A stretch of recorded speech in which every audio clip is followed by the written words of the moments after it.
আমি একদিন আমার চাচার বাড়ি বেড়াইবার জন্য যাই। চাচার বাড়ি গিয়ে দেখলাম বাড়িতে আমার চাচাও নাই, চাচিও নাই। বাড়ির মধ্যে একমাত্র আমার চাচাতো বোন, বিবাহের উপযুক্ত, তিনি ছাড়া কেউ নাই। আমি নির্জনে আমার বোনকে পেয়ে যৌবনের চাহিদা পূরণের হামলা করতে গিয়ে আগায় গেলাম।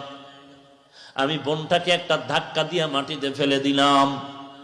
দেওয়ার পরে আমি বোনের বুকের উপরে যখন বসতে চাই, তখন দেখি আমার বোনের চোখ বেয়ে বেয়ে পানির ফোঁটা মাটিতে পড়তেছে। আমি তখন বললাম, এ কলিজার বোন, এমন একটা আনন্দ মুখর সময় তুমি চোখের পানি ছেড়ে কেন কান্না করো?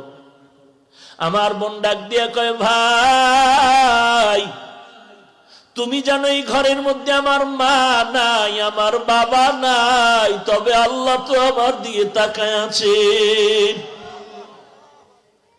আমার এই বয়স পর্যন্ত কেউ একটা চরিত্রের কলঙ্কের দাগ আমার শরীরে বসাতে পারে না। ওরে ভাই, তুমি যদি চাও আমাকে হালাল ভাবে বিবাহ করিয়া নেও।